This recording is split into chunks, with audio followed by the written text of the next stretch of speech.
DJ Santosh, DJ Santosh.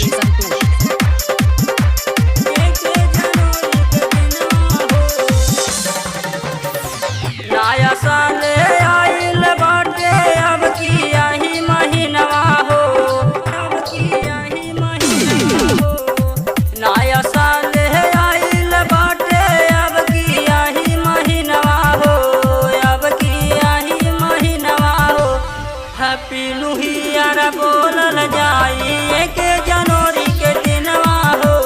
Happy new year बोलल जाई 1 जनवरी के दिनवा हो।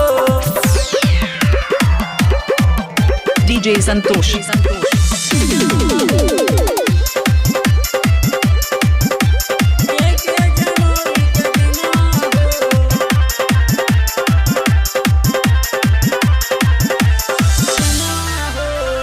जय हिंद बोलल जाई 26 जनवरी के दिनवा हो, 26 जनवरी के दिनवा हो। जय हिंद बोलल जाई 26 जनवरी के दिनवा हो, 26 जनवरी के दिनवा हो।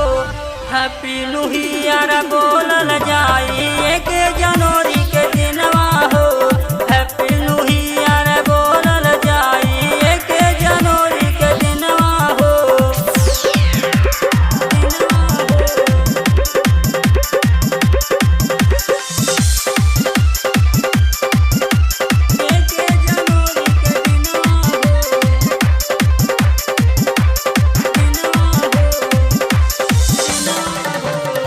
सबको खुश ही रखेगा हाँ अब की यही महीनवा हो, अब की यही महीनवा हो।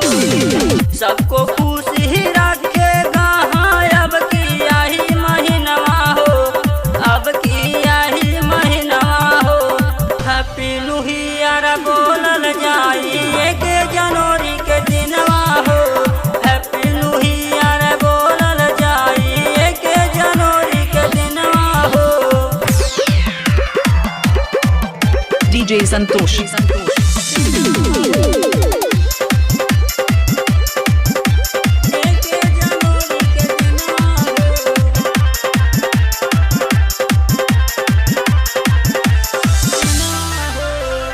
जय जय हाँ बोलो भैया भारत माँ के समनवा हो, भारत माँ के समनवा हो। जय जय हाँ बोलो भैया भारत माँ के समनवा हो, भारत माँ के समनवा हो। हैप्पी न्यू ईयर बोलल जाई 1 जनवरी के दिनवा हो। हैप्पी न्यू ईयर बोलल जाई 1 जनवरी के दिनवा हो।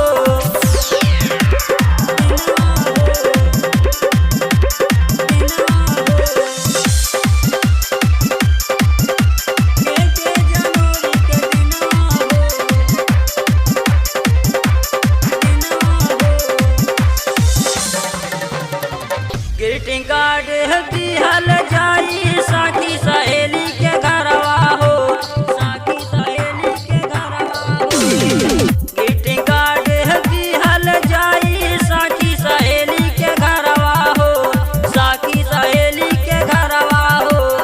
हैप्पी न्यू ईयर बोलल जाई 1 जनवरी के दिनवा हो।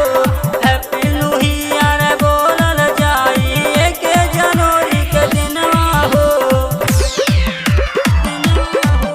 DJ Santosh.